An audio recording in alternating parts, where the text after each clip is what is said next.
Good morning, Silver Eagles. This is Stephen Pearson, and I wanted to create this short video on how you can start to integrate Hyperdocs into your classroom. This fall semester of 2017, I'm participating in the Brink cohort, and that's what we've been focusing on is creating this thing called a Hyperdoc and using them in our classroom. And part of my assignment is to create what they're calling a definition project in that I'm able to show my understanding for not only what these hyperdocs are, but how we can create them and how we can start to put them to use in our classroom. You should have found a link just above this video for this slide deck here. And I'm going to sort of just use them as talking points for the most part, but there are going to be some links embedded, so I suggest that you open them up and follow along as I do. I will tab through between my drive and a couple different other pages, so bear with me. As far as things that we can consider, I like to go to the who's, the what's, the when's, the where's, and the how's, or excuse me, the why's and the how's. Who are these hyperdocs going to benefit? What exactly is a hyperdoc? When should we be using these documents? Why should we be using them? And how can you start creating them and putting them into use? As far as who can benefit, I think this is something where it's going to depend on how you're using them, but they can really benefit any number of people. As far as teachers go, it's going to be certainly another tool for your belt. And also I'm finding that it is serving as a great tool for collaboration. I teach 9th grade physical science, and that's a course where it's supposed to look the same, not only here at Hodgson, but at Delcastle and at St. George's. So for me to be able to use not only Google as a platform, but some of these hyperdocs so that we can make sure that we're hitting the same standards and things like that, it's becoming invaluable. Students, I'm finding in a science class, it's really driving inquiry. You'll notice, and I'm going to keep coming back to a few documents that I've used. I just recently tried one out in my physics class, and we were looking at the first law of motion. And one of the things I started that lesson out with is what I call the tablecloth trick. And you can see I've included a video here, and I open this up, and of course it's going to take me through this nice little ad. Can skip through that. So for sake of time, I'm going to skip through here. Actually, that'll work just fine. You can see that we have the idea of if you set the whole table and you rip a silk tablecloth out from underneath of it, that everything else should stay put. And that is a great example of Newton's first law. So I started this document out and saying, hey, why is this happening? And I really found that was a really good way to, again, drive inquiry. As far as LSCs and paras go, it is a good way for teachers to organize information for them. I know that LSCs and paras are balancing between different classes and worrying about long lists of students. And for teachers to be able to keep their lessons organized in one place can be really valuable for those LSCs and those paras. And as far as administrations go, I like to think of these hyperdocs also as sort of a student-facing lesson plan. It's very transparent, not only for the students, but also for the administration as well. So you're sort of killing two birds with one stone there. So what is a hyperdoc? Like I said before, it's a digital lesson. It's going to be packaged into one document. There's still going to be an emphasis on pedagogy and planning. A lot of people, and this goes for Schoology as well, I've heard a lot of teachers say, well, if I'm packaging all of this information up and I'm just putting it on Schoology, and at the beginning of an hour and a half block, the students come in and I say, go, then my job is done. And that's not really the case. your planning is just done before the bell, before that first bell. When they come in, you are availing yourself to moving around and answering questions and making sure that the students are getting what they need to. Especially on the computers and at whatever device we might end up on, you're always going to have those couple students who go awry. And that's where you can have more time to make sure, maybe it might just take you sitting down with one student that period and saying, look, we're going to explore together. I understand that each content and career area is going to have a slightly different approach. Again, I'm a science teacher. I sort of thrive on the idea of inquiry-based learning and things like that. So I tend to stick to the 5Es approach, and I'll touch base on that just shortly. Here is the link you can see to that document I was showing you. If you click that, it should open it up so it is just view only. And if you want to remix it, and I'll get more on what that means in just a second, you're going to go File, I'll load up here, File, Make a Copy. And that'll add it right to your drive. Obviously, you want to make sure that you are in your NCCVT Google account. Another thing I've linked here, this is a template that I've used. You'll see it in the examples that I give you. This is where I've started, and it is going along the idea of, what am I engaging first? Let's explore it, and then let's explain it. It's getting away from the idea of, okay, let's use direct instruction to give them their notes, and then they'll do a lab, and then they're going to do some sort of assignment. And like I said, it's really helped me drive that inquiry-based learning idea. So when should I be using a Hyperdoc? I found that they're great for new topics. That Newton's Law one that I keep coming back to, this was day one. And sometimes they're going to have background knowledge that you can build on, sometimes they won't.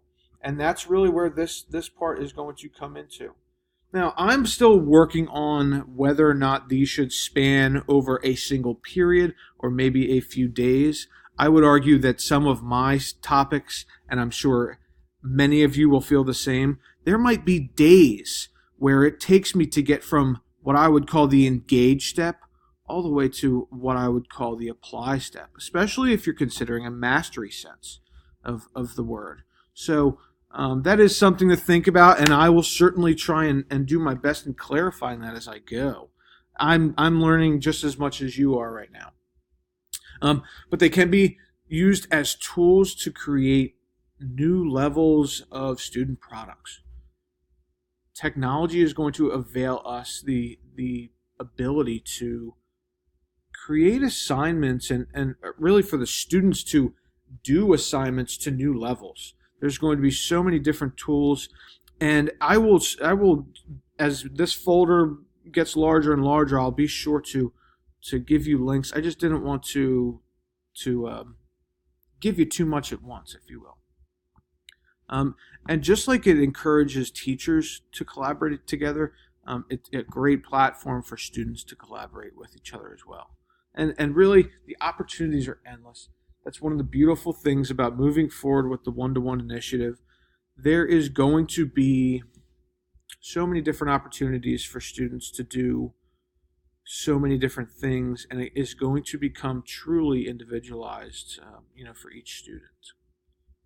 As far as why should I use Hyperdocs, one of the biggest questions I've received so far is, well, isn't that exactly what Schoology does? So I figured in this point I would talk about my pros and my cons between Schoology and Hyperdocs, because I definitely see value in both.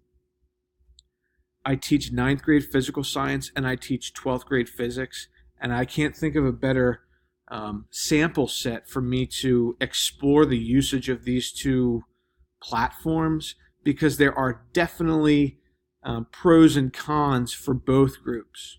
As far as Schoology goes, there's completion rules, there's a lot of different assignments and pages and links that we can post, and we can pull we can pull these things back and we can push them out as we see fit, right? And it's going to give us a little bit more control, and there's going to be a little bit less creativity. To give you an example there, this is how I have my physical science class set up.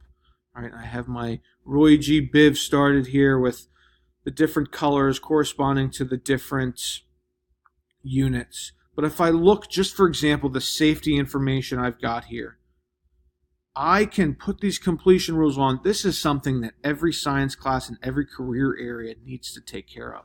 So I can go through and, look, you need to make a submission here. You need to open this folder and view the items in there, and you need to get a 10 on this quiz. And if you don't, you got to go back and keep working on it. So in that aspect, it gives me a lot more control, but there is almost zero creativity here. Now, is creativity necessary in something that you need to do on day one in your science course? No. But when you're getting to more of your content area and you want students to be able to explore, I would argue that your Hyperdoc is more appropriate. Okay? But going from the example in this document I keep talking about, going from the example here, right? Why is this happening? They would go on and try to do it themselves. Okay? It's not until they start exploring. In this case, they open up another video. It talks about the NFL. I keep going. I keep going. Now they can explore using a couple different simulations. Okay, do I want to play tug of war? Do I want to push something on a cart? Do I want to push something on the floor? And it's starting to introduce them, and this is all before any sort of notes, any definitions, any key vocab. And it truly is time for them to explore. After the fact, then they're coming back and, okay, here's my explanation. In this case, I just put my slides out here and say, look, here's the key information you've got to get. This is where you're going to get it. It allows them to move at their own pace.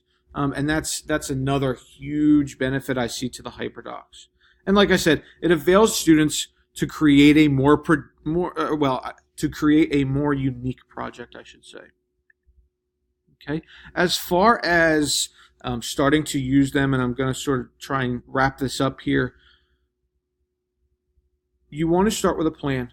And again, here is a link. You're going to create a copy for yourself. These are the steps that I'm taking. You can see here, I'm working on a new one right now. You're still taking the steps that you would take to plan a normal lesson. You're just packaging it in a different way. Okay? And as far as starting to create them, you can start from scratch as always, right? And you would use either a document or a Google slide, or whichever you may choose. You can use a Google form. You could use a template. This is a link to the Hyperdoc website where there are so many different resources, lots of different templates, whichever you might see fit. Or you can remix an existing Hyperdoc. I've created another link here. There's tons of different examples here, some for science, some for history, some for math, some for world languages.